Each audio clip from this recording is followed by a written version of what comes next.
Many years ago, in the beautiful city of Anambra, there lived a beautiful young lady named Amara.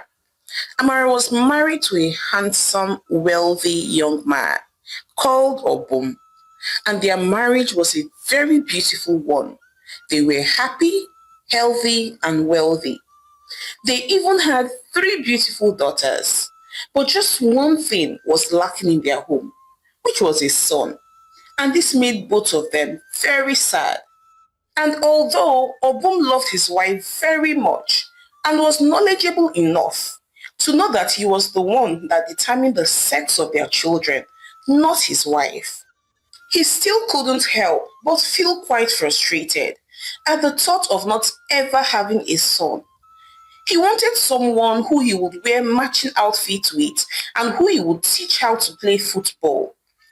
Obum had thought severally of stepping outside his marriage to try his luck for a son, but he could not because he hated the idea of polygamy so much because he had grown up in a polygamous home and had experienced first-hand siblings rivalry and wickedness from stepmother and had vowed that he would never have two wives, so his children never get to experience all the things he suffered while growing up. But now, Obum was beginning to rethink his life decisions about not taking a second wife. Amara, on the other hand, was also frustrated.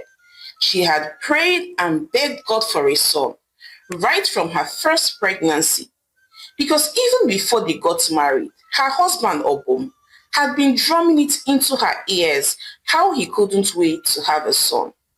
So from the very first pregnancy, Amara had begun to drink all sorts of herbs and concoctions and had also done all manner of calculations just so she would get a son. But all her calculations and projections had failed, and Amara and Obum, who were not just a couple but lovebirds, were beginning to drift apart because they did not have a boy. Things did not get any easier for Amara because her sister-in-law Faisy, who she disliked and who disliked her as well, and who also lived in their house, was a thorn in her flesh. Faisy was Obum's only sister from his mother, and although she was younger than Amara, she never accorded Amara, her older brother's wife, any respect. She would not greet Amara in the morning and would even speak to her rudely sometimes. Amara had reported Faisy to her husband Obum severally, but Obum did nothing about it. In his eyes, his baby sister could do no wrong. So because Amara did not want to give Faisy the upper hand in her marriage, she decided that she was not going to be in conflict with her husband over Faisy. So Amara tried her best as possible to avoid Faisy and made sure that she never reported or complained about her to her husband. But now that the relationship between Amara and her husband was getting strained because of the lack of male child, Faisy now became bold. And each time Amara was in the kitchen cooking, Faisy would go into the kitchen pretending that she needed something and would say things like, some people have finished eating all the male children in their womb and now have come to tie my brother so that he will not have a male child of his own and someone to bear his name and carry on his legacy. To fear, God forbid, wickedness in high places.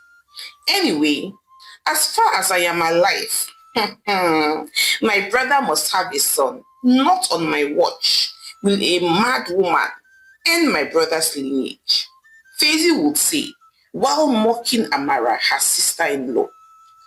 Amara would usually run to her room afterwards and break down in tears. And soon, this became a daily routine. Faisy did not give her sister-in-law any breathing space. Every day, she kept on tormenting and taunting Amara. And soon, she graduated from just taunting and tormenting Amara to bringing her friends home to hook them up with her brother Obum. Faisy brought girls of all shapes and sizes. sometimes even two girls, to sleep with her brother in Amara's home. Initially, Obun pretended like he did not know what was happening or what his sister was trying to do. But soon, he began to succumb to the temptation and began to sleep with these girls. He was in dire need for a male child. Amara, on the other hand, was helpless, but encouraged herself and stopped crying. Yes, she could not stop Faisy because she knew that her husband wouldn't let her, and her husband might just be looking for an opportunity to send her out of the house. So instead, Amara went on her knees and began to pray. Every day, she would wake up at midnight and make declarations saying, oh boom, you are my husband. You will never be able to impregnate another woman except me. I will be the only woman that will ever carry your child all the days of your life. I call your senses back and I break your sister's hold over you. Amara would pray violently at night, and she did this every single day. One day, Faisy had come to taunt and challenge her sister-in-law, Amara, again when she was in the parlor, saying, some people will be here and another woman will come and give birth to a son for my brother. And you know how it is now. In Igbo land, it is the woman that gives birth to a son that is the real owner of the house. As far as I'm concerned, your stay here is just tentative. Like very soon you'll be kicked out. You know these things now. Faisy said, mocking her sister-in-law. At this point, Amara had gotten to her wit's end. She could not take it any longer. She lashed out at Faisy and said, Faisy, Ogene, what is it? Why are you doing this? Remember that you are a woman like me. I am not even childless. So. It's just that I do not have a son. And of course you know that it is the man that's responsible for having a son. Besides, Faisy, don't you remember that you are also a woman like me? You're not even married. You don't know what the future holds. So. You don't even know if you will have children of your own. Yet here you are, taunting and tormenting me and making my life miserable in my own home. Amara snapped back angrily at Faisy. God forbid. If it is a curse, back to sender. I can never be barren. I will have male and female children, as many as I want. Faisy replied back angrily. So Amara continued to pray hard and fervently for her marriage, her home, and for God to bless her with a son. A few months later, Amara was busy attending to her daughters and helping them with their homework when her husband, Obum, walked up to her and went on his knees, crying and weeping, and then said, Omalicham, Amaram, my angel, I'm so sorry for all the stress and headaches that I have put you through in the past 9 months. How I insulted you by sleeping with other women in our home, how I, constantly nagged about a son. I am also very sorry for how I allowed my sister to disrespect you in our home. I'm so sorry. Please forgive me, my love. I don't care whether or not we have a male child. You and my girls are my world, and I will not trade what I have now for what I do not have. Obum said, weeping profusely. Amara was very shocked, but happy at the same time, and she forgave her husband on the spot, and then said, I forgive you, my love, but what happened? Why the 180-degree change out of the blues? Amara asked, looking confused. And then Obum went ahead to narrate how he has been struggling in his business since he started maltreating her and sleeping around, and that some of his friends who were spiritually sensitive had told him that he was having all those difficulties because his wife wasn't happy with him. Obum went further to say, I'm sorry, babe. I'm not just apologizing because my business is doing very badly at the moment, but because I have come to realize that you mean so much to me and you make my life way better. And besides, what is the point actually in losing the beautiful family that I have now for one that I do not even have. It doesn't make any sense, Obum said, crying and begging. So in the days that followed, Obum and Amara were once again united and living in peace. Faizy had noticed the development between her brother and his wife, but there was absolutely nothing that she could do about it. She was just so upset that her brother and his wife had made peace and were once again a happy family. Faizy began to walk on eggshells around her sister-in-law because she knew that she had lost the war and that if she made one single mistake, she would be kicked out and would become homeless. But a few months later, Faizy met a handsome, tall, wealthy young man named Emeka, who fell in love with her instantly. And in a space of less than 3 months, they both got married. Faizy was so happy. Now she had left her brother's house and was now living in her own home. Her husband, Emeka, treated her so well and pampered her silly. And in less than 2 months after getting married, Faizy found out that she was pregnant, and this made her very excited. One day she sat down, sipping on orange juice, and then thought aloud to herself, saying, where's that my sister-in-law, that witch, who said that I may not get pregnant just because I told her to give my brother a male child? Is this not me now, who is barely 2 months married, yet I am already pregnant? And I can sense in my spirit that it is a boy. This is my husband's first son. Hey, Faizy said with a wicked grin on her face. So Faizy continued to enjoy her pregnancy and live her life to the fullest. A few months later, Faizy gave birth to a bouncing baby boy.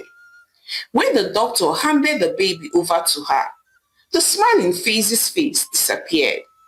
There was something different about her baby. The baby looked too small. But Faizy did not really give it so much thought. After all, it was just a baby. The baby would still grow, Faizy thought to herself. So Faizy went back home with her newborn baby. However, a few months later, Faizy began to realize that her baby was not growing as much as she thought he would, considering that both her and her husband were quite tall. And 2 years later, her fear was confirmed. Her beloved son, whom they had named Nduka, was a dwarf. Her husband Emeka was very upset and accused her of cheating on him, saying, Faizy, how did you give birth to a dwarf? This is definitely not my son. Who did you sleep with? Because this is not my son. There is no dwarf in my lineage, Emeka said, screaming angrily. Ah, my love, why are you talking like this now? Shebi you met me as a virgin. If I did not sleep with any man as a single lady, is it as a married woman that I would now start sleeping around? I do not know why our son is a dwarf, but it is possible that one of us have the dwarf gene in our recessive genes. Maybe that is why we birthed a dwarf, Faizy said, begging and crying. But from that day onwards, Emeka and Faizy were always at loggerheads. A few months later, Faizy found out that she was pregnant. And this time, she prayed very hard. She prayed so well, attended all her antenatal lectures, and was very careful during her pregnancy, eating lots of fruit and protein. Faizy prayed like she had never done before all her life. She prayed that her baby would not be born a dwarf this time. She was so scared of what her husband would do to her if she gives birth to a dwarf again.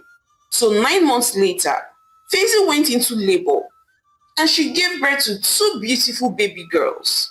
When the doctor handed over her baby girls to her, Faizy was so happy. They looked just fine. Faizy was excited. All her prayers, all her hard work eating healthy had paid off. She went back home excited, and her husband too was very happy. However, as her beautiful daughters grew, Faizy began to notice that one of her twin daughters, Adora, was deaf, and the other one, Adaisy, was dumb. Faisy was so sad. She went to the hospital and the doctor confirmed her fears. At this point, her husband Emeka had gotten to his breaking point. He would always shout at Faisy saying, Faisy, Faisy, Okwa, the first time you gave birth to a dwarf. And I said, just maybe, yes, the gene is in our recessive gene. That's okay. Maybe one of our forefathers was a dwarf and we did not know about it. Of course, that is not our fault.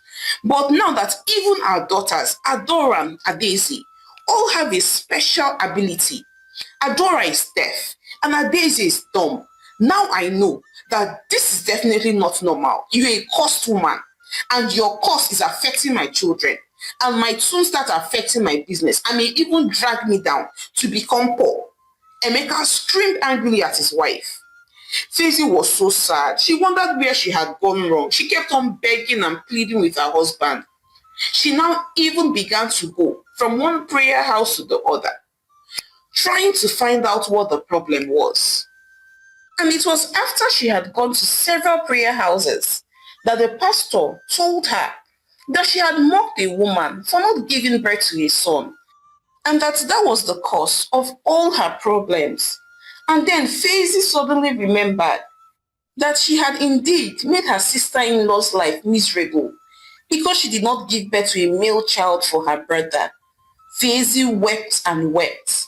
She regretted her actions. She did not know that there was going to be any consequences for her actions. So after several days of thinking and feeling frustrated, Faisy decided to go and beg her sister-in-law Amara. So upon getting to her brother's house, Faisy was shocked to find out that they now had two boys alongside their three daughters. Amara and Obum had done IVF, and that was how they were able to get their two sons. Faisy was so ashamed of herself. She looked at her sister-in-law and said, Amara, I am so sorry. I should never have mocked you for not having a son for my brother. Now see how karma has paid me back. My first son is a dwarf, and one of my daughters is deaf, while the other one is dumb, and now my marriage is at stake. My husband thinks that I am cursed and wants nothing to do with me, for fear that I might bring him down. I am so sorry, Amara. Please find a place in your heart to forgive me. Faisy said as she broke down in tears. It's okay, Faisy, really it is. And I'm so sorry that you had to go through this. To learn that you should never mock anybody. You should not mock a barren woman for not having a child, or a poor person for being poor, or a sick person for being sick. Sometimes it's not their fault. Never mock anyone with their point of pain. You are not God, and it is completely unfair. How could you, Faisy? You were not even married though. You did not even know whether or not you will have a child of your own. Yet you mocked me and taunted me non-stop for not having a male child. Was that not foolishness? Now see your life. Anyway, the truth is, I have never prayed for anything bad to happen to you. I did not even need to pray because karma just happened. But I forgive you. I really forgive you. And I'm so sorry that you have to go through all of this, Amara said as she hugged Faisy tightly. Faisy cried and cried.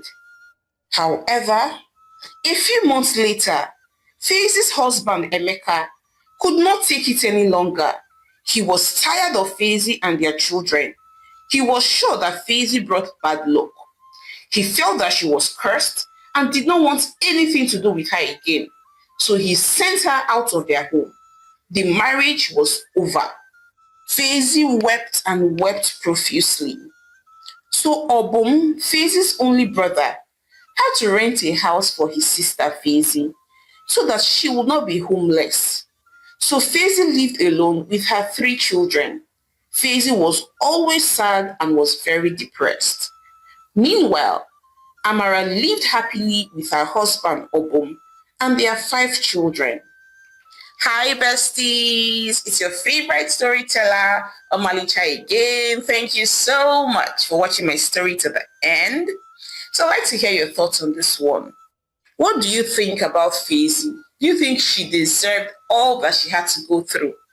Also, I'd like to hear, has someone ever mocked you, like at your weakest points, with your point of pain, and how did it turn out? Like, did you see karma happen, or are you still waiting for karma to happen?